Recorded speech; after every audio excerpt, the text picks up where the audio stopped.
o que tem de filho do diabo mercenário atrás de púlpito hoje engravatado, de Bíblia na mão pregando, falando Jesus, Jesus, o que tem hoje é impressionante. Parece que Pedro estava assistindo uma televisão. Impressionante, inigualável essa revelação. Amém.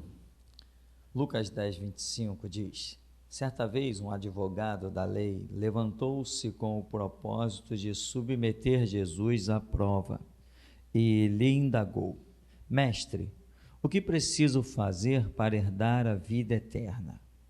Ao que Jesus lhe propôs: o que está escrito na lei? Como tu a interpretas? Ele replicou: amarás o Senhor teu Deus de todo o teu coração, de toda a tua alma, toda a tua força, com toda a capacidade intelectual, e amarás ao teu próximo como a ti mesmo. Então Jesus lhe afirmou: respondeste corretamente, faze isto e viverás.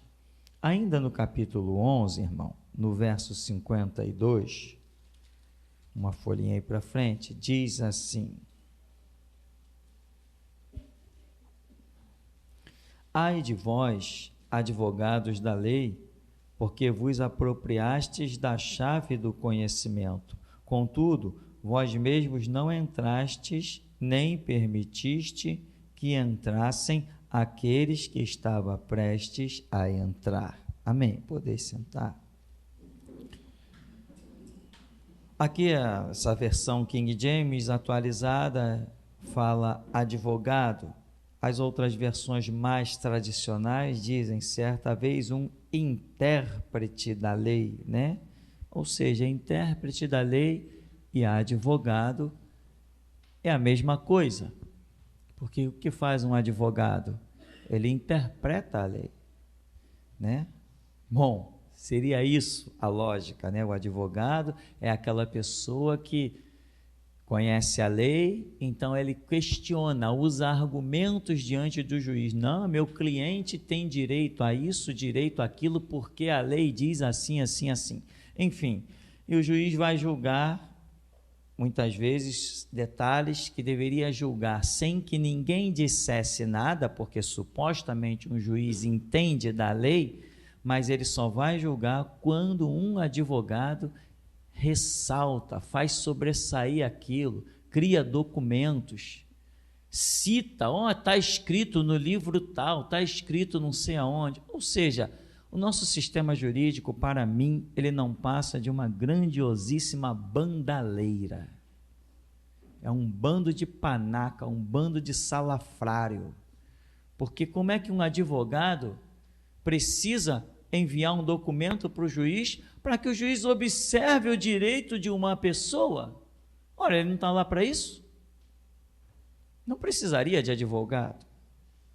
Hoje, dentro dos presídios, está cheio de gente que só está lá simplesmente porque não teve dinheiro para pagar um advogado. Só por isso. Senão o advogado já tinha preenchido um documento e o camarada já estava na rua, né? Você vê como é difícil manter um político preso. Como é difícil? Porque o camarada paga 3, 4 advogados e eles começam a ressaltar documentos. Não, o camarada tem residência própria, não matou ninguém e não sei o quê, e tem que cumprir em liberdade, tem direito à redução de pena. Daqui a pouco o político está na rua desfrutando de todo o dinheiro que roubou meu e seu. Mas o pobre... Vê se você vai ver algum desses políticos que roubaram bilhões, esses empreiteiros que roubaram bilhões, Odebrecht, etc. Eu quero ver se você vai ver eles puxarem 10 anos de cadeia. Mas quanta gente já está condenada a 15 porque puxou alguns carrinhos aí na rua? A lei não seria para todos? Não estou defendendo o bandido, não, longe de mim tal coisa. Eu estou dizendo que a lei tem que ser para todos. Se um político rouba 1 milhão, ele tem uma determinada pena. Aí vem o pobre que rouba um carro 0 quilômetro que vale 30 mil, 35, 40, 60 mil, 100 mil. Ora, para quem tem que ser a pena maior? Para o político que roubou 1 milhão? Ou para o pobre que puxou um carro na rua de 100 mil reais? Nosso sistema jurídico é uma bandaleira. Como eu já disse em algum vídeo, lá dentro está cheio de cafetão e de mulher que deveria sair daquele lugar lá e ir procurar uma louça para lavar, para ser útil. Sistema jurídico é uma bandalheira. Quer ver que é uma bandalheira? Tem sessões lá abertas que você pode chegar lá e assistir tranquilamente. Faz que nem eu fiz. Você vai se horrorizar com as coisas que você vê e ouve. Você fica horrorizado. Você não acredita que as causas são julgadas daquela maneira. Não tem sentido. O sistema jurídico é uma bandalheira. Mas isso só porque apareceu uma palavrinha aqui chamada advogado, e eu estou explicando que advogado é o intérprete da lei. Só isso. Então, irmão, mas voltando para o nosso assunto de hoje, o que nós vemos? Alguém que chega e diz assim: mestre, o que preciso fazer para herdar a vida eterna? Jesus, então, lhe propôs: o que está escrito na lei, como tu a interpretas?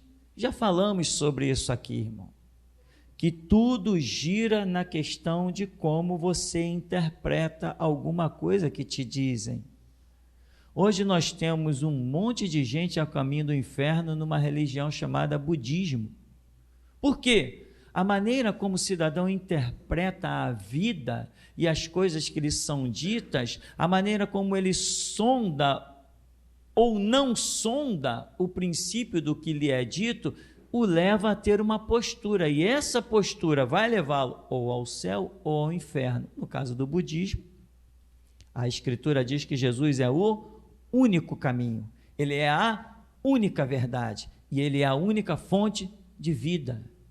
Então, qualquer conceito religioso fora daquilo que é revelado na pessoa do Senhor Jesus, para mim, é caminho e é porta do inferno. Não interessa, ali tem um grupo de monges bonzinhos, tão santinhos, tadinhos, tão santos a caminho do inferno, porque negar o sacrifício do unigênito do Pai é crime inafiançável.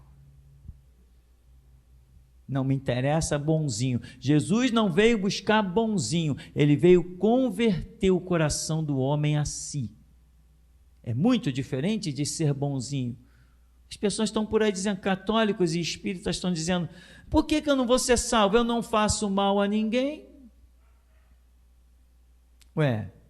Teve um jovem rico que chegou diante de Jesus e Jesus falou: tu conhece os mandamentos? Todos. Tenho andado neles. Então vem e terás um tesouro no céu. O homem virou as costas e foi embora. Jesus falou: é mais fácil um camelo passar no fundo de uma agulha do que um rico desse aí entrar no reino dos céus. Qual era o delito dele? Jesus nem disse que ele defraudava um dos seus empregados, nem disse que ele um dia ofendeu alguém, que tinha uma palavra contra alguém. Jesus não mostrou nenhuma culpa dele, só mostrou que a riqueza dele o impedia de seguir a verdade absoluta e soberana.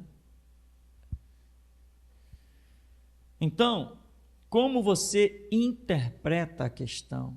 Irmão, como você interpreta a sua vida na palma da mão de Deus? É isso que vai fazer toda a diferença. O que você entende de reino de Deus, o que você é capaz de compreender desse Deus Criador que se manifesta a ti, como ele disse: clama a mim e você vai ver que eu vou te responder. Como você interpreta essas coisas?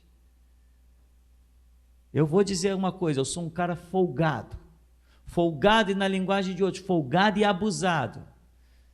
Como dizia no tempo que a gente era moleque, né? Olha esse moleque, fraco e abusado.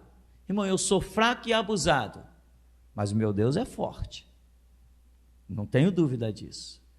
Eu encaro qualquer coisa, eu só baixo a cabeça para uma coisa, para a verdade. Para mais nada, irmão, só me curvo para a verdade. Eu não ouso lutar contra a verdade, porque eu sei que ela é invencível. Tanto que Jesus se intitulou como: eu sou o caminho e a... porque é o invencível. Ninguém vence a verdade. Nada podemos contra a verdade, senão... Ou seja, eu tenho que me somar à verdade. Eu não consigo vencê-la. A verdade vai julgar tudo e todos. Né? O trono branco que está estabelecido, quem é que julga?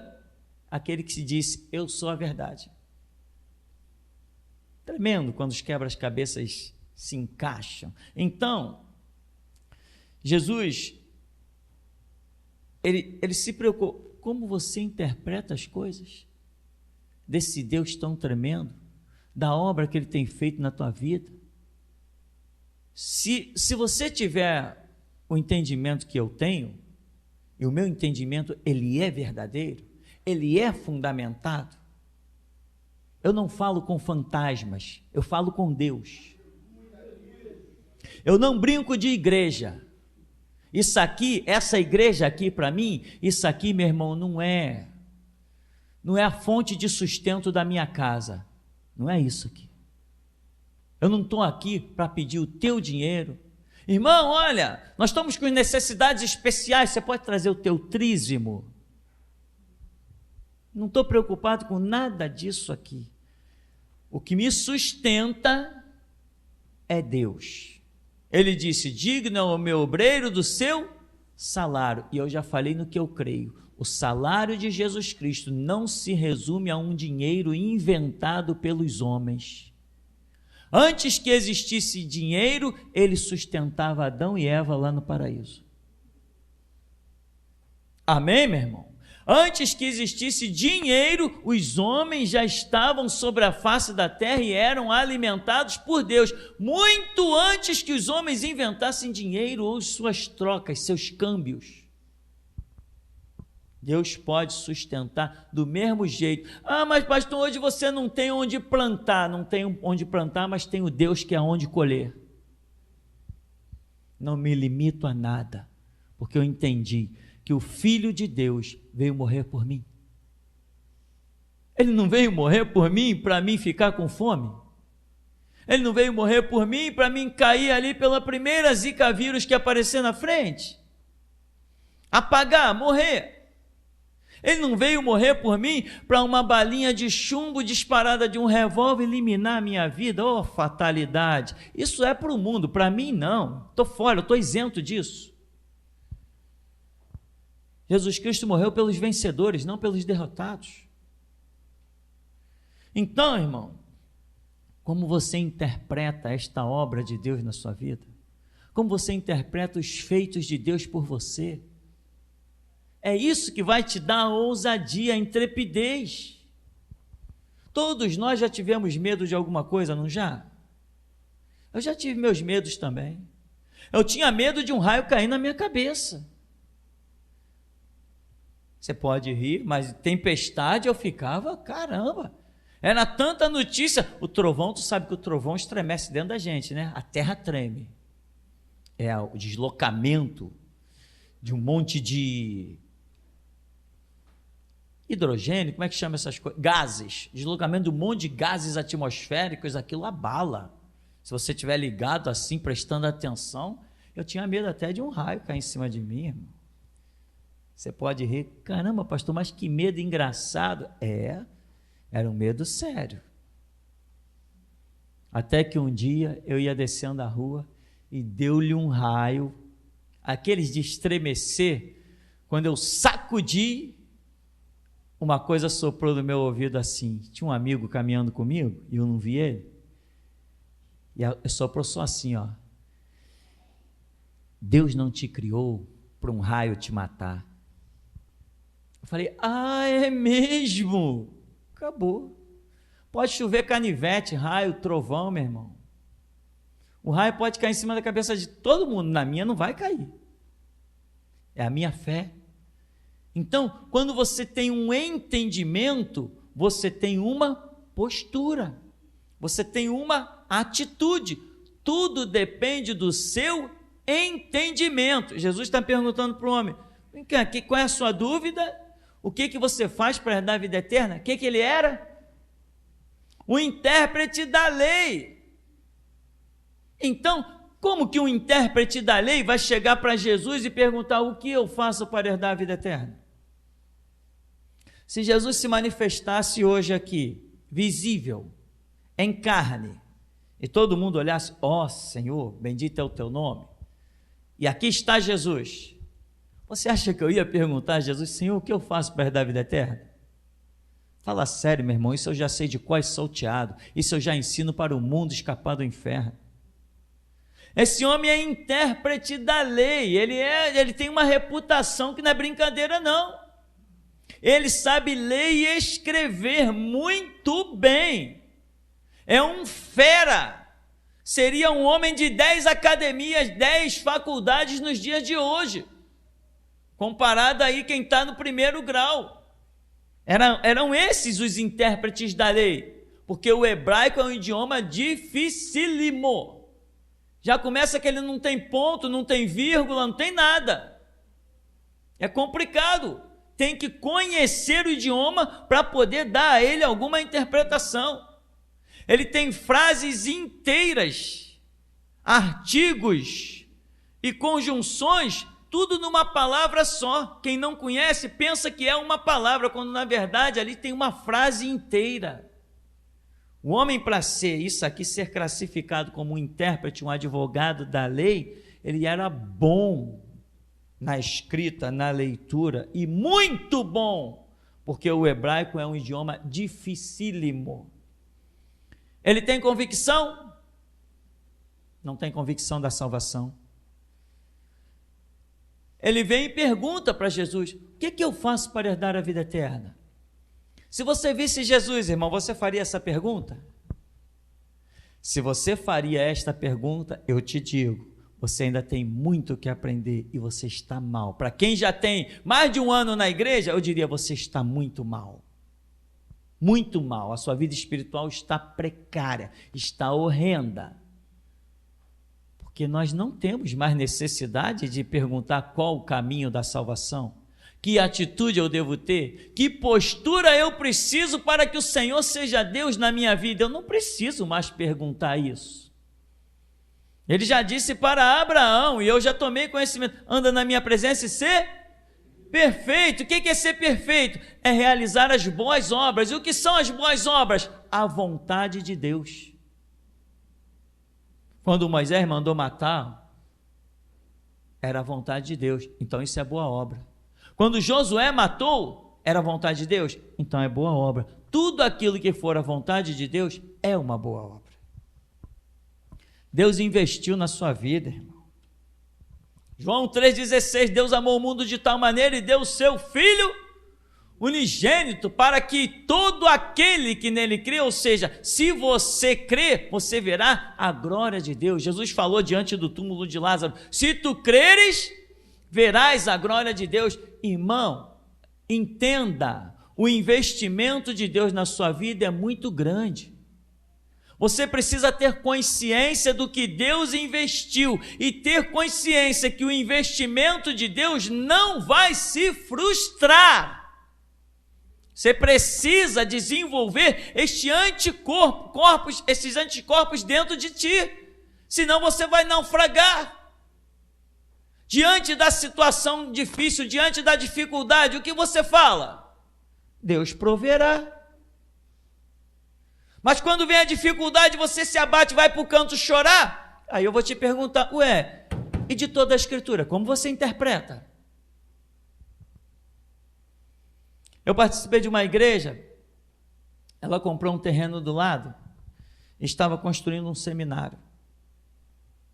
E a obra começou a tocar, tinha um engenheiro na igreja, que também era engenheiro da Petrobras, era membro de lá, e o homem começou a tocar a obra. Daqui a pouco chamou o pastor, nós vínhamos tocando a obra, mas olha, quando nós começamos a mexer aqui nas estruturas, nós nos deparamos com esse muro imenso aqui. E pastor, nós não vamos poder ir adiante, nós vamos ter que fazer a construção só até aqui. O pastor falou assim, poxa, mas o prédio do seminário aqui vai ficar muito apertado, vai ficar um espaço ruim. Eu falo assim, pastor, a gente pode dinamitar o muro. Era um muro daqueles antigos, com aquelas aquelas coisas largas de tijolo maciço. Eu não sei, a história era complicada, não tenho a visão exata da história, dos detalhes, tem umas décadas isso. Nós podemos dinamitar, mas aí o senhor tem que botar todas as casas em volta no seguro, porque dinamitar é complicado.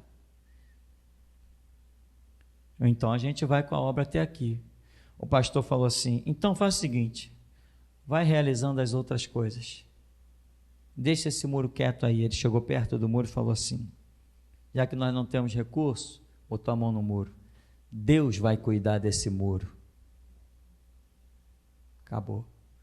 O dia passou, todo mundo foi para casa, acabou o expediente. No dia seguinte, o pastor recebe uma ligação: pastor, vem aqui na obra, o senhor tem que ver o que aconteceu.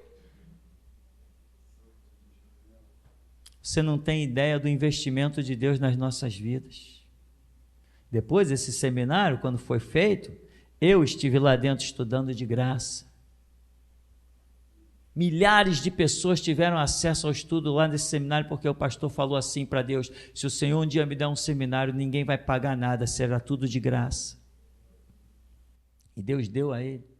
Quando ele saiu da casa dele, encostou o carro, que desceu, que ele olhou o muro, aquele muro imenso, aquela coisa absurda.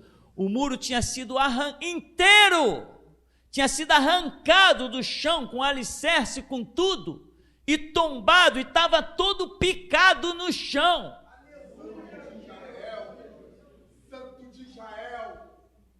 Foi só recolher os escombros e botar na caçamba para ir embora. O muro estava todo picado, ficou todos os empregados lá, todos os peões, todo mundo. Como? Ninguém nem quebraria aquele muro durante a madrugada. Eles saíram de lá às 17 horas. Quando chegou no outro dia, às 7, 8 da manhã, se depara com aquele muro. A vizinhança só escutou quando passou um vento e o barulho, bruft, foi só o que a vizinhança escutou. Mas esse vento está à nossa disposição. O que Deus investiria na sua vida, meu irmão? Israel não tinha armas para lutar no deserto, saíram do Egito sem armas. Deus matou os inimigos no Mar Vermelho, mas deixou as armas deles flutuarem, de ferro. Espadas, escudos e até capacetes dos egípcios flutuaram, e o vento os levou à margem, lá do outro lado, aonde o povo tinha passado. Mas tem um segredo: aquele rio, o Mar Vermelho, ele tinha uma corrente, e aquelas armas iriam para outro lado. Mas não importa para Deus qual o curso das águas, para Deus importa o curso do Espírito. E ele empurrou as armas de ferro dos egípcios por sobre as águas. Israel lançou, Moisés falou assim: pegai essas armas, porque nós vamos precisar delas. E como guerreiro do Egito, ele ensinou os judeus a lutarem. Ah, mas Deus não poderia derrotar os inimigos? Deus pode todas as coisas, mas Deus não chama ninguém de braços cruzados, Ele quer gente que trabalhe. Então, meu irmão, Deus investe. No deserto não tinham o que comprar, mas eles tinham dinheiro, porque eles despojaram o Egito, lembra? Com vasos de prata, de ouro. Eles tinham prata e tinham ouro, mas vai comprar o que no deserto? O investimento de Deus, meu irmão, é a glória nas nossas vidas. Você não pode se limitar à força do seu braço, você tem que se limitar, entre aspas, ao investimento de Deus na tua vida. Você precisa entender que você não tem motivo para temer absolutamente nada. Reconheça o investimento de Deus na sua vida, mas o que você está ouvindo hoje, como você interpreta? O que você entende desse investimento? Tem uns aí que usam a sua falta de fé, a sua desgraça como motivo.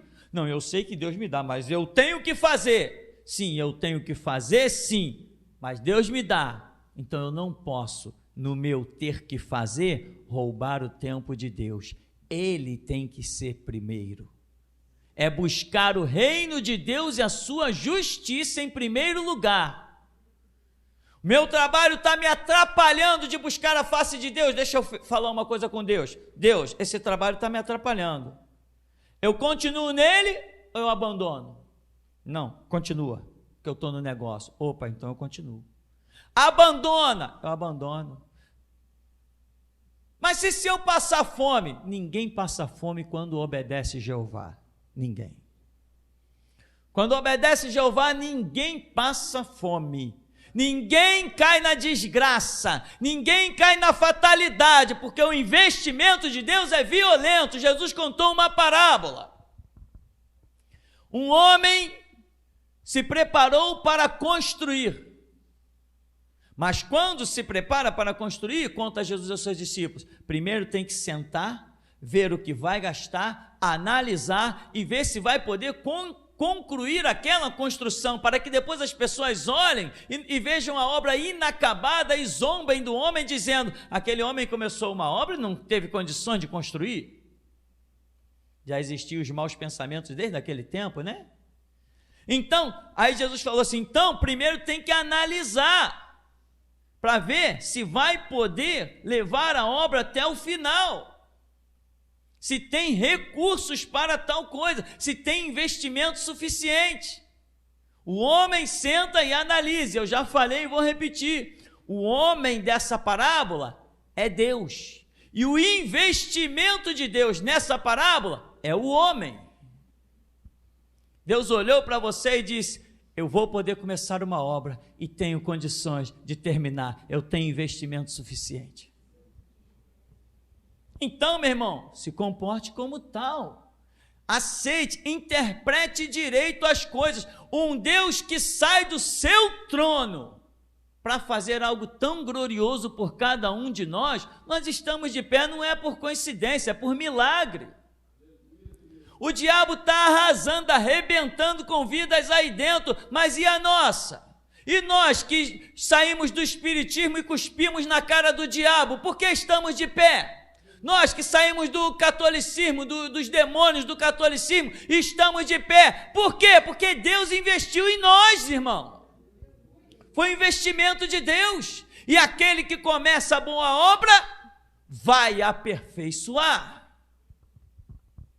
Então, como você interpreta os feitos de Deus por você? Você recebeu um CD, você acessou um site, você sei lá, você chegou aqui, e aqui você tem tido seus sonhos, suas visões, suas experiências com Deus, tá aí agora então, você tem que ser mais do que o que você é. Você tem que entender isso. Ele começou uma obra, ele investiu, se ele investiu, caminhe dentro desse investimento, você é um investimento de Deus maior. A sua vida é poderosa para Ele, é preciosa. Imagina uma nação que vem fugindo de um exército. O exército olha lá na frente, olha lá, eles estão encurralados entre as montanhas e o mar. E Deus está olhando dizendo assim, vocês é que estão encurralados diante do meu poder. Aquele povo é o povo no qual eu estou investindo. Ninguém derrota aquele povo. Quer ver uma coisa? Balaque e Balaão sobem no monte, e lá estão os presentes diante de Balaão, amaldiçoa esse povo aí Balaão sobe para amaldiçoar e diz, contra a tenda de Jacó não vale encantamento. Como que vai? Mas eu te mandei amaldiçoar, como eu amaldiçoarei aquilo que é bendito do Senhor? É Ele que põe as palavras na minha boca. Primeiro povo a receber 1.000 cairão ao seu lado, 10.000 à sua direita, mas tu não serás atingido. Foram eles, hoje somos nós. Como você interpreta essa palavra? O sol não te molestará de dia, nem a lua de noite. O Senhor te guardará de todo mal, guardará a tua alma, a tua entrada, a tua saída desde agora e para sempre. Você não consegue descansar com uma palavra dessa? Como você interpreta isso então? Eu sou a tua sombra à tua direita. Epa, como é que eu interpreto isso? Amaldiçoarei os que te amaldiçoarem, e abençoarei os que te abençoarem. O Senhor é a fortaleza da minha alma, não temerei o dia mau. Como eu vou interpretar isso? O que isso traduz para mim? Não estou interpretando, estou ouvindo, mas estou tocando a minha vida do jeito que eu bem acho, do jeito que eu bem entendo. Se eu não parar para interpretar, irmão, vou passando pela vida. E a vida vai passando por mim. Mas nunca os nossos caminhos vão se cruzar. Então, você é um investimento. Deus faz de tudo por você, meu irmão. Aí vem o Egito. Vamos pegá-los. Cadê o povo? O mar abriu, lá está o povo lá na frente. Epa! E se fosse eu e você lá, será que o mar teria aberto? Se fosse eu e você, fugindo do Egito, perseguido pelo exército, aquele mar teria sido aberto? Do mesmo jeito? Então eu te pergunto, como é que você interpreta a passagem dos israelitas pelo meio do mar? O que isso significa para você? O Deus de Israel ou aquele é o meu Deus? O que ele fez por eles, faria também por mim e fará por nós na nossa geração. Ele é mesmo o mesmo ontem, hoje, eternamente? Ou o que fez não faz mais? Está adormecido? Ou como dizem alguns por aí, Deus está morto? Triste vai ser a hora que descobrirem que ele não está. Aí daqui a pouco Israel está lá no exército, morre Moisés e lá vem Josué. E as cidades em volta, os impérios, Jericó. Esse povo não vai conseguir nem atravessar o Rio Jordão. Não precisamos temê-los. Vamos nos preparar e até eles conseguirem atravessar o Rio Jordão. E com aquele povo, quantos são? Milhares, mais de 1 milhão, não vai conseguir atravessar aquele rio. Como que essa gente toda vai conseguir atravessar o Rio Jordão? Aí vem o investimento de Deus. Quando eles chegam próximos, o Rio Jordão se abre para eles. Como você interpreta isso, irmão? Eu vou te perguntar. Se fosse você, no meio daquele povo, diante do Rio Jordão, ele teria se aberto também? Se Deus abre o Mar Vermelho, se Deus abre o Rio Jordão por um povo, se você diz que ele também faria a mesma coisa por você, porque mais do que aquilo ele já tem feito, Jesus Cristo tendo morrido na cruz por nós, mais do que abrir um mar, mais do que secar as águas do Jordão, muito mais ele tem feito. Como você interpreta o investimento de Deus na sua vida? Você tem medo do que com um investimento desse na sua vida? O que te apavora? Eu não sei do meu DNA, eu não sei se antepassados meus morreram de câncer, que problema tiveram, a mim não me interessa que o sangue de Jesus é poderoso. Então eu não estou preso no passado, eu estou preso ao meu futuro. Ele, vinde após mim, eu vos farei pescadores de homens. Eu tenho que andar naquilo que ele me tem proposto, não naquilo que o mal um dia propôs. Como você interpreta? Então, meu irmão, os inimigos diziam, eles não vão atravessar o Jordão, mas Deus investiu e eles atravessaram. Tiveram fome no deserto, vieram as codornizas e os alimentaram. Quando você não tem comida, como você interpreta? Quando você está diante da dificuldade, qual a sua interpretação? O que você interpreta de um homem doido que chega diante do seu arraial e diz, sol detente em Gibeon e tu lua no vale de Ajalon? Como você interpreta isso, meu irmão? Que investimento é esse? Eu quero te dizer, Deus olhou para a tua vida, viu que poderia começar uma obra, e Ele viu que o que depender dEle já está cumprido. Então faça a sua parte, interpreta esse negócio direito. Não interpreta no português, não interpreta no literal, não, interpreta no espiritual, porque o homem espiritual discerne as coisas do seu lado espiritual, e de ninguém é discernido, ele é chamado de louco, fanático. Como que alguém vai fazer uma oração dessa?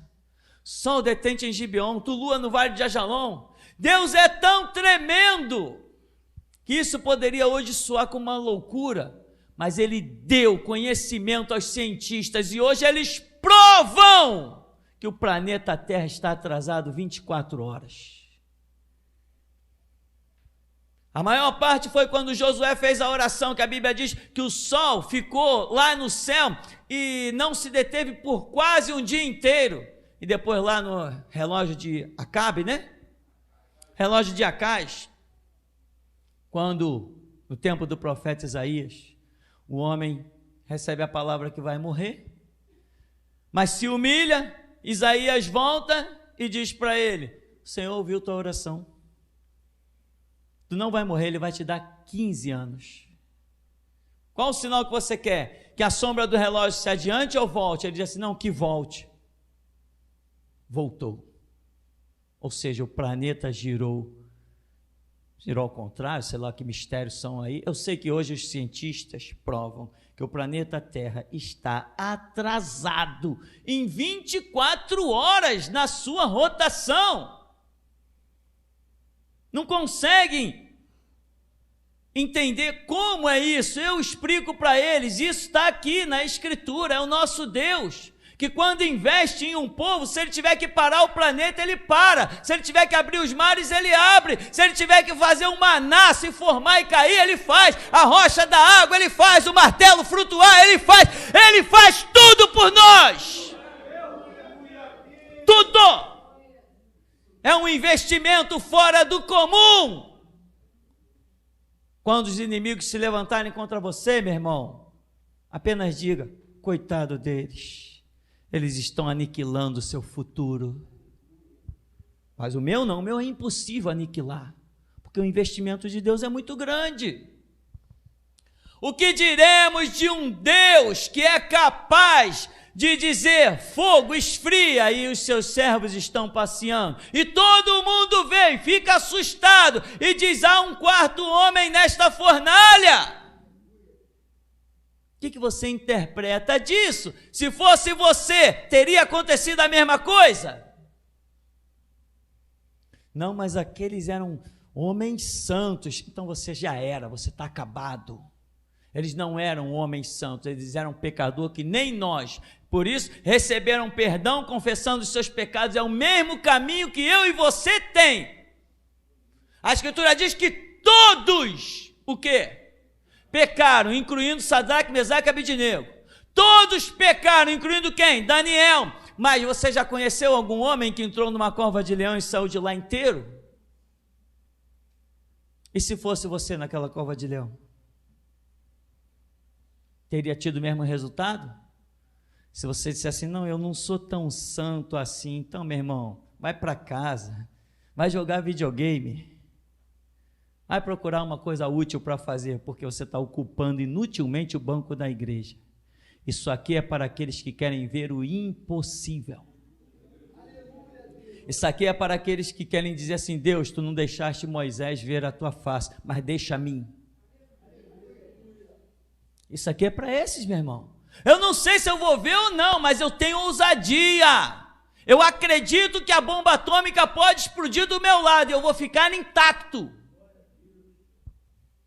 E alguém vai dizer: mas tu é muito fanático. Eu vou dizer: é assim que eu sobrevivo. Você conhece alguém que consegue encarar um leão e um urso? Você conhece um garoto que possa matar um gigante? Você conhece alguém que trilha o vale da sombra e da morte bem amparado, que não faz nem diferença se é vale da sombra da morte ou se é oásis, se é paraíso? Você conhece alguém? E se fosse você, irmão, Golias teria caído do mesmo jeito? Como você interpreta? A questão, irmão, é como você interpreta, né? Lá está Felipe, que tinha um ministério de ser arrebatado de corpo e tudo. O Espírito Santo o levou a um lugar e vai passando um eunuco da rainha de Candace, um mordomo, uma carruagem. Aí o Espírito Santo fala com Felipe: já chega essa carruagem aí. E ele chegou e viu que o homem lia o profeta Isaías. E ele perguntou para o homem o quê? Entendes tu o que lês? Você, irmão, entendes tu o que lês? E o homem teve humildade e disse: não, eu não posso. Como eu vou entender se alguém não me explicar? De quem esse profeta está falando? Dele mesmo ou de outro? Aí Filipe começou na escritura, lhe apresentou Cristo. Aí o homem diz assim: eis a água. Olha, o entendimento dele abriu. A carruagem passou, ele ali a água. O que impede que eu seja batizado? Aí Filipe falou assim: não, é lícito se tu crês de todo o coração. Eu creio que Jesus é o Cristo, então vem cá ser batizado. Quando o homem saiu da água, cadê Filipe? E ele saiu feliz, gritando, cantando, louvando ao Senhor. Você entende o que da Escritura? O que você entende ao ler? Que valor você tem dado ao que está escrito aqui? Ou será que você é que nem alguns crentes que tem por aí? Não, irmão, na Escritura a gente não pode credibilizar tanto, né? Porque os homens mudaram muito da letra. Então louvado sejam os homens, porque a minha fé está muito boa. Continuem mudando isso aqui, porque cada coisa que eles mudam eu fico mais ousado e abusado. Mas muda mesmo. King James atualizada, revista e corrigida, revista e atualizada, a FJ, FA, nova versão internacional. Cada versão que lançam a minha fé aumenta. O meu Deus não está limitado nessas páginas, meu irmão. O meu Deus é adorado em espírito e em verdade. Não é limitado a um livro. Se a adoração de Deus se limitasse aos conceitos desse livro, ela seria muito pobre. Se o nosso Deus estivesse limitado aos conceitos desse livro, ele seria um deusinho. Mas a Escritura diz que ele é o Criador dos céus e da terra. Tem umas fotos lá na internet, umas filmagens bacanas, de um telescópio chamado telescópio Hubble. Assiste aquilo lá. Você fica assustado com o que aquele telescópio tem filmado nessa galáxia. Aquilo tudo que Deus tem criado, uma coisa impressionante. Você diz assim: ah, peraí, esse aí não é nem o Deus da igreja, isso aí está muito além. Como que cria aquilo? Quando ele disse que haja estrelas no firmamento, ele deu um poder de germinação ao universo, e até hoje as estrelas estão surgindo. E tem mais uma coisa que os cientistas dizem, que é certo que o nosso sistema solar vai desaparecer. Mas isso eu já sabia primeiro que eles, porque Jesus falou: os céus e a terra passarão, mas as minhas palavras não haverão de passar. Isso eu já sabia primeiro que eles. Então, meu irmão, como você interpreta todos esses fatos? O que você toma de lição para você? Todas as experiências, quantas pessoas na era moderna têm dado testemunho de tantas coisas? O que você interpreta de Apocalipse? Quando João diz assim: olha, eu vi os 24 anciãos, e eles estavam diante do trono do Cordeiro, e eles pegaram as suas coroas e lançaram nos pés do Senhor e disseram: digno és tu, Senhor, de receber toda a honra, toda a glória, todo o louvor e toda a adoração. Você acha que um homem na sua consciência normal teria capacidade de projetar o livro de Apocalipse? Todos os filmes que hoje existem, os filmes de ficção, uma série de coisas que Hollywood lança, são tudo ideias que eles usam da base bíblica. Porque eles não conseguiriam projetar aquelas coisas. Nem João, nem Pedro, nem Tiago, nem Paulo, nenhum deles conseguiria. Imagina Moisés de si mesmo, da sua própria cabeça, em escrever Gênesis. Nenhum ser humano conseguiria.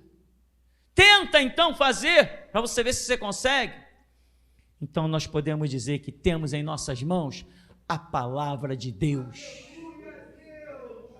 A palavra de Deus. Eu tenho a palavra de Deus. A espada mais poderosa é a palavra de Deus. Sou invencível com ela. E a fé, eu tenho fé. E a Escritura diz que a fé é o meu escudo com o qual eu consigo apagar todos os dardos inflamados do maligno. O diabo, quando me vê, ele já foge, sai da frente, porque ele diz: aquele ali eu não tenho como vencer. A armadura dele, o escudo dele é muito poderoso. Os meus dardos inflamados não fazem nenhum efeito. E como você interpreta a armadura de Deus escrita lá em Efésios capítulo 6? Como você vê essas coisas, meu irmão? Se você vê a Bíblia como palavra de Deus, eu vou te perguntar, então, cadê Deus? Cadê a tua ousadia? Cadê a tua valentia? Cadê a tua intrepidez? Diante dos perigos, diante das situações, onde está o teu Deus? Depende como você interpreta as coisas que têm acontecido, como você interpreta a Bíblia, o que você lê, porque tem gente que lê a Bíblia só como uma história. É uma história, tem gente até que credibiliza, isso aconteceu. Não, nada disso. Quando eu leio que Moisés abriu o Mar Vermelho, eu não leio como Moisés abriu no passado o Mar Vermelho. Não é assim que eu leio dentro do meu espírito. A informação não chega num parafraseado com o verbo no passado. Quando eu leio, eu digo assim: Moisés abriu o Mar Vermelho. E aqui dentro está dizendo assim: Moisés continua abrindo o Mar Vermelho. O Deus de Moisés é o meu Deus. O Deus de Abraão é o meu Deus. O Deus de Isaac é o meu Deus. O Deus de Jacó é o meu Deus. Aquele que o Senhor Jesus falou assim: eu vou para o meu Pai e vosso Pai. Então é meu Pai. Eu vou para o meu Deus e... então é o meu Deus. Eu vou para o meu Pai e vosso Pai. Ele falou: qual o Pai que se um filho lhe pedir uma pedra, lhe dará um escorpião? Lhe pedir um pão, lhe dará uma serpente? Se vós, sendo maus, sabeis dar boas dádivas aos vossos filhos, quanto mais o vosso Pai Celestial que vos ama. E você, como você interpreta?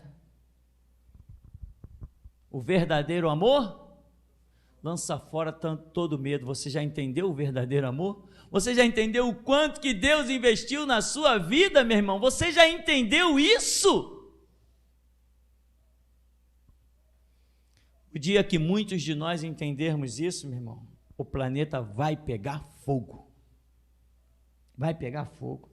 Nós transtornaremos o mundo com palavras de sabedoria, com ousadia. E as pessoas vão nos dizer sempre o que disseram para mim: você não pode falar isso. Quantas vezes nós já ouvimos isso? Não, mas você não pode dizer isso. E o que eu digo? Direi até o dia que alguém for forte o bastante para calar minha boca. Essa é a minha resposta. Mas Deus vai te castigar. Eu aceito, quero ver o teu Deus me castigar, porque o meu é quem me abençoa. Eu ponho o meu Deus contra o teu. Não, irmão, mas eu sou crente também. Nós temos o mesmo Deus. Não temos, não. Não temos, não.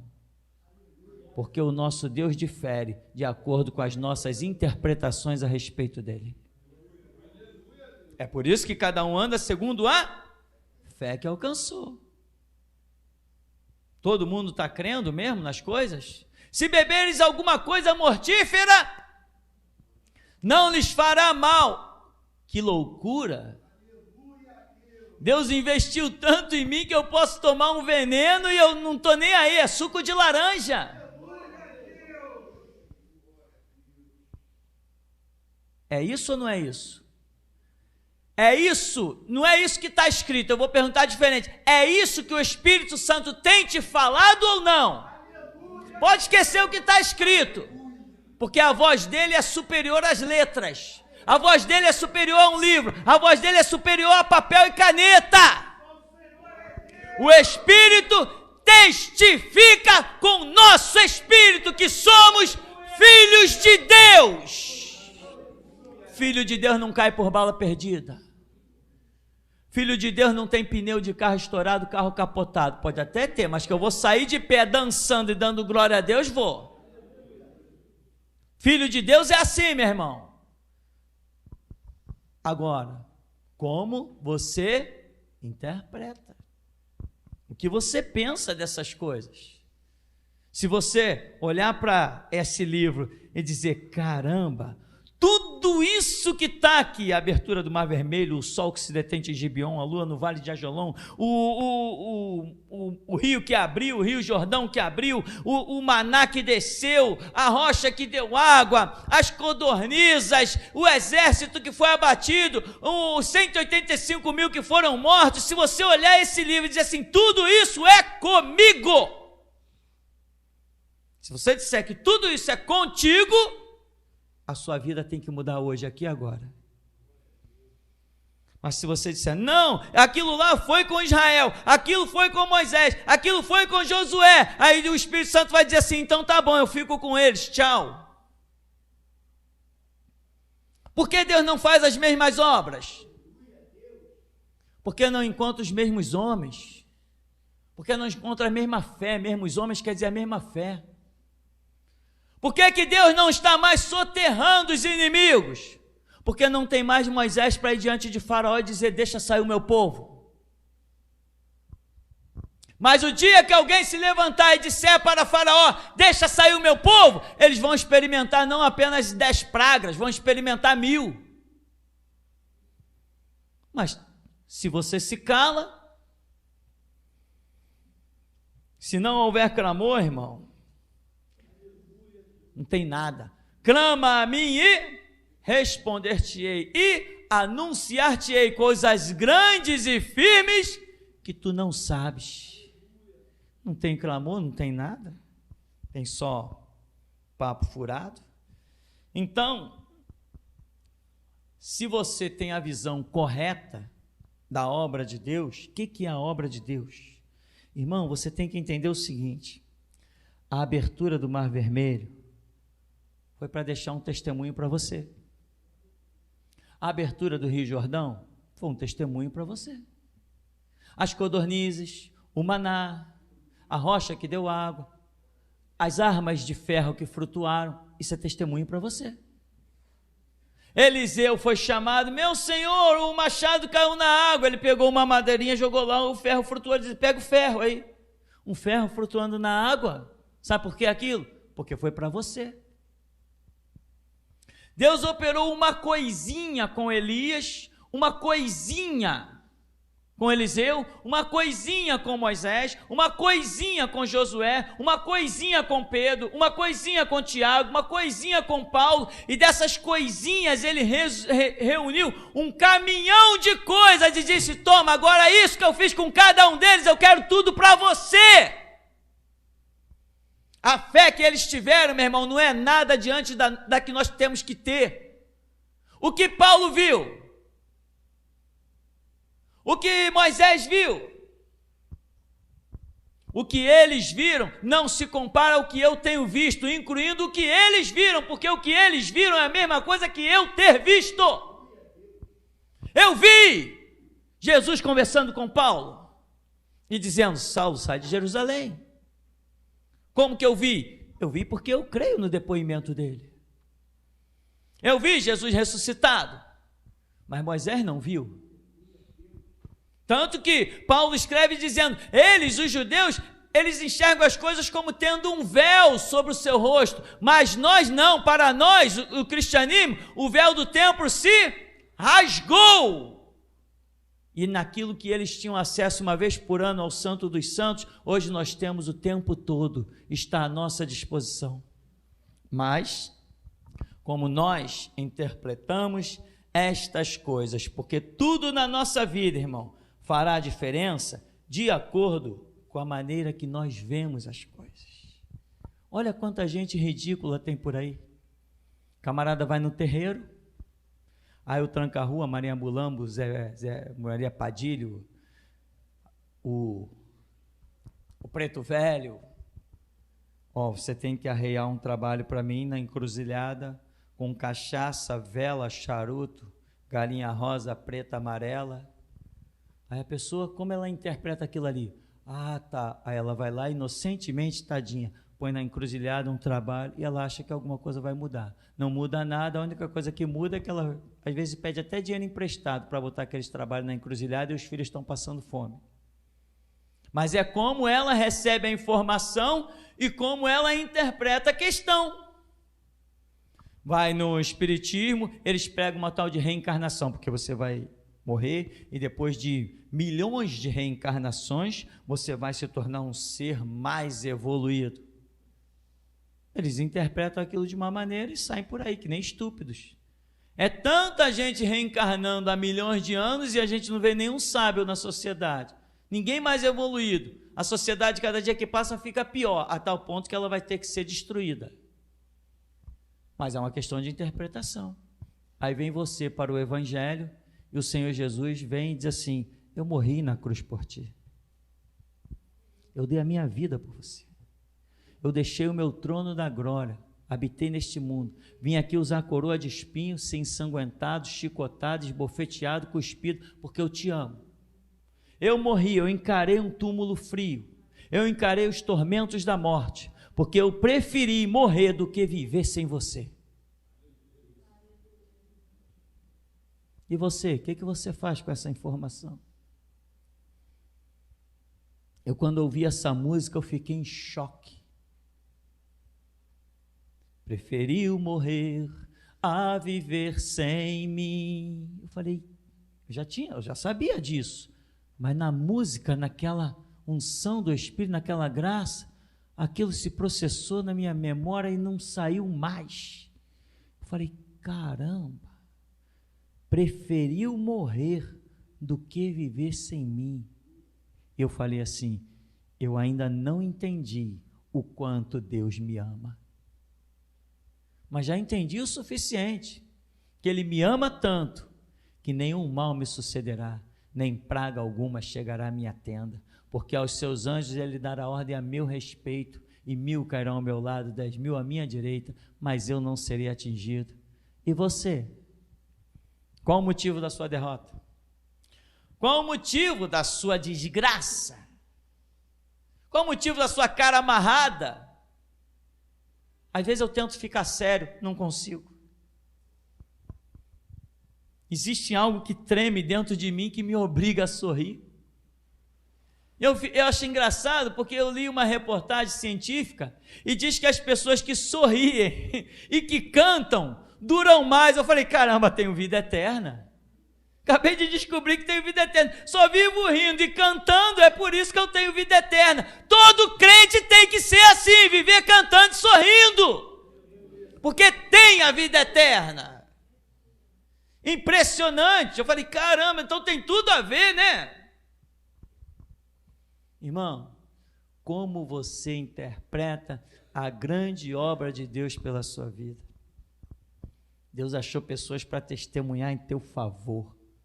Como, pastor, testemunhar em meu favor? Se todo mundo que passou pelas horrendas coisas tivessem negado a Cristo, a palavra nem teria chegado até nós. O que fez pessoas guardarem esse livro, esconderem, sabe, irmão, uma coisa em carregar dentro da sola de sapato, foi porque acreditaram. Ou seja, Deus começou a investir na sua vida desde os nossos antepassados. Diz Hebreus, né? Porque eles, sem nós, não seriam aperfeiçoados. Ou seja, nós somos continuidade de uma obra. Deus é o artífice construtor. Ele começou uma grande obra, já sentou e já determinou que vai concluí-la. Começou com Adão e vai concluir com cada um de nós, irmão. E até aqui nos tem ajudado o Senhor. Paz, pastor. No início do culto, logo no primeiro louvor, Deus me mostrava que dentro da igreja chovia em cima dos irmãos. E eu observava, pastor, que alguns irmãos ficavam molhados, outros não. E em seguida, Deus me mostrava também um leão muito grande. Ele entrava pela porta da frente.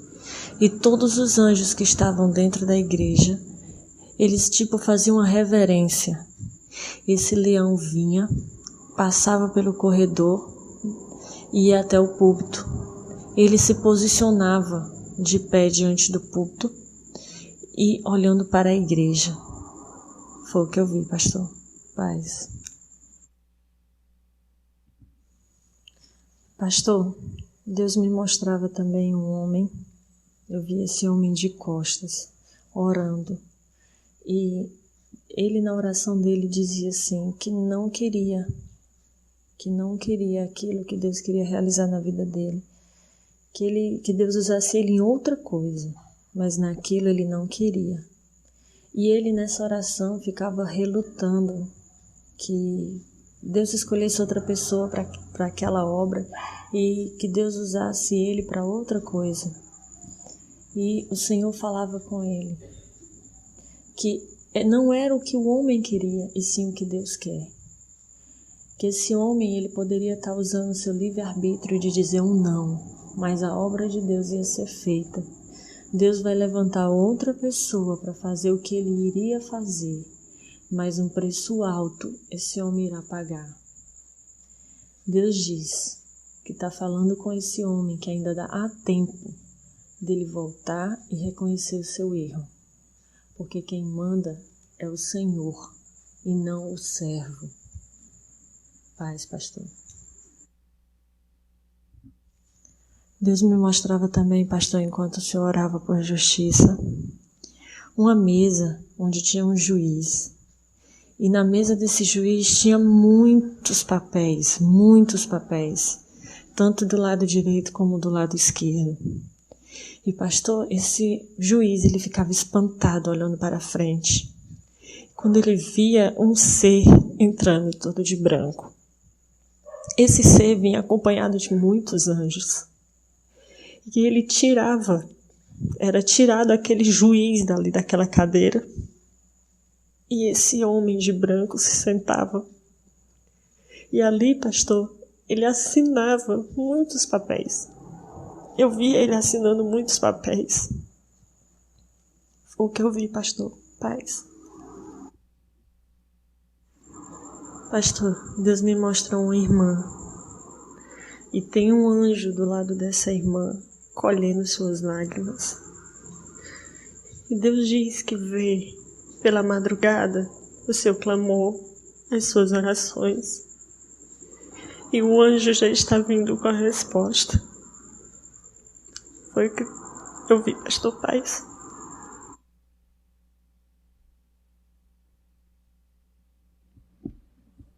No começo do culto, eu vi quando um anjo apareceu em cima do teto da igreja e ele tinha um livro na mão e ele anotava o nome dos irmãos e fazia uma separação. Esse anjo grande, muito grande, e ele separava, e alguns ele botava para fora, ali para a porta para fora, e outro ele botava para perto do púlpito. E nisso entrou um anjo em cima de um cavalo, um anjo como que de ouro, e o seu cavalo era branco. E ele veio com a sua espada desembainhada e entrou e ficou na frente do púlpito. Então eu vi uma espada que surgiu. Eu não vi de onde que ela veio, só vi que ela surgiu do lado direito do púlpito, do lado direito do pastor. É uma espada simples, não tinha adorno nenhum, uma espada bem simples, toda de prata, bem rústica, assim, espada, pense como se fosse assim, uma espada de madeira, só que ela era de prata. Mas o pastor saiu do púlpito muito rápido, assim, muito rápido para pegar ela. Assim como, não sei como explicar, assim, o pastor olhou ela que saiu correndo, assim, pegou ela rapidamente, assim, como se ela fosse muito importante. E embainhou ela na cintura, mas pelo lado direito, só que mais nas costas, assim, mais atrás. Amém. Eu vi na hora do louvor, quando um anjo desceu do céu, e ele ficava na frente do púlpito, e ele tocava aquele violão que se toca em pé, e até então eu não sabia o nome desse violão, só que daí, agora há pouco o pastor falou o nome dele, é violoncelo, e esse anjo tocava esse violoncelo muito alegre, ele estava muito alegre, ele era um anjo mais robusto assim, um anjo mais, não forte assim, mais para gordinho assim, e ele tocava o violão com uma alegria na frente do púlpito, e nisso desceram vários anjos do céu, muito, como se fosse um arrebatamento do céu para a terra, assim. Eu só vi um facho de luz e ele aparecia dentro da igreja. E esses anjos abraçaram alguns irmãos e tinham na mão um papel como se fosse uma música. E eles abraçavam esses irmãos, e ele e o irmão, e os irmãos, né?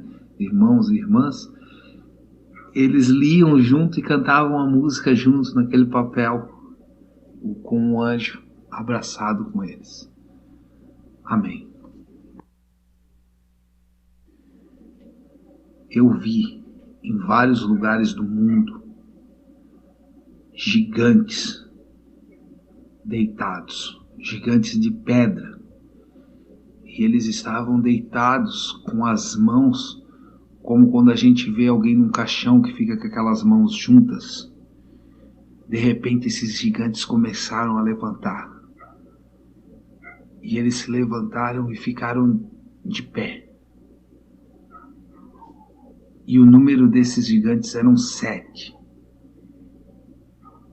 e desceram 7 espadas de ouro do céu, e esses gigantes levantaram a sua mão direita e pegaram as 7 espadas, e saíram raios, mas não do céu para a terra, mas da terra para o céu. E esses gigantes fizeram um círculo com essas espadas, e no meio desse círculo estava o púlpito e o pastor pregando, e o púlpito ia girando e o pastor ia pregando para esses 7 gigantes. Amém. Eu via quando o pastor estava orando por justiça, o anjo da justiça cortar a cabeça de Roberto Cabrini. Ele estava numa casa grande, Roberto Cabrini, uma casa com piscina, e na beirada da piscina o anjo da justiça bateu nos joelhos dele, e ele ficou assim curvado, e ele cortou a cabeça dele. E quando o pastor orava por justiça daqueles que blasfemaram contra ele, chamaram ele de adúltero, eu vi quando o anjo da justiça pisou na cabeça de um homem e enterrou ele até a terra, assim. Ele foi pisando e enterrando ele assim até a terra. E vi vários outros, ele jogava não, eles já estavam no chão quando eu vi. E o anjo da justiça vinha, botava a espada na nuca, cortava cabeças. E daí o anjo da justiça veio com a cabeça do Roberto Cabrini aí e jogou na frente do púlpito. Amém. Eu via quando uma porta se abria no céu, como se uma porta, né? As nuvens se abriam e descia ali na janela, por trás do pastor, como que se um cano. E desse cano jorrava uma água cristalina, que ela entrava, uma água azul, assim, muito bonita. E ela entrava, assim, por dentro da igreja, e ela ia transformando a igreja, assim, numa paisagem linda, como uma paisagem que a gente vê num quadro, com aquela grama verde, assim, uma coisa linda, maravilhosa. E essa água saía pela porta da igreja e ela ia e tomava várias ruas. Essa água que saía daí dentro da igreja, desse cano que vinha do céu, e ela ia tomando várias ruas, assim, vários bairros, e ela ia. Amém. Eu vi também aquele grande anjo que ficava em cima do teto da igreja, e ele tinha como um cesto na mão, e ele jogava dentro da igreja como que se fosse grãos de trigo, assim, umas sementes, grãos de trigo, ele jogava dentro da igreja. Amém. Eu vi agora no final aquela água que saía de dentro da igreja. Essa água, ela tomou o mundo inteiro. O mundo inteiro foi tomado por essa água. O mundo inteiro ficou inundado com essa água.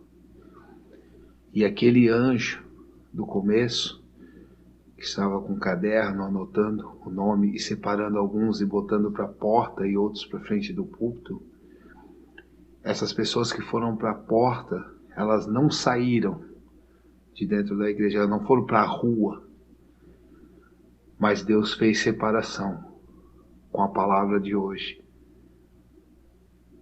Todos ouviram, mas nem todos entenderam a palavra de hoje. Amém.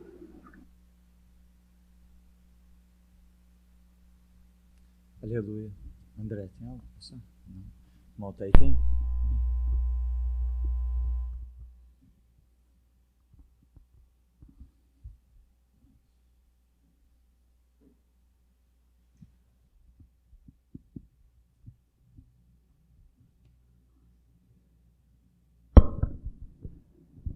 No começo, eu via quando o anjo ele vestia o Senhor com uma vestidura branca e vestia um rapaz aqui dentro com a vestidura vinho. Quando o Senhor orava pelos jornalistas, Deus mostrava abrindo várias covas naquele cemitério de Botafogo, acho que é São João Batista. E quando o Senhor orava pelo Cabrini, eu via quando o anjo da justiça entrava aqui dentro, como o irmão falou, com a cabeça dele na mão e jogava aqui na frente do púlpito. Quando o Senhor orava por Minas Gerais, o anjo da justiça foi lá, matou algumas pessoas, depois entrava vários anjos com os caixões no ombro e enchia aqui na frente de caixão. Depois vinha o anjo da justiça com a espada e cortava esses caixões no meio, pastor. Quando o Senhor orava por Minas Gerais.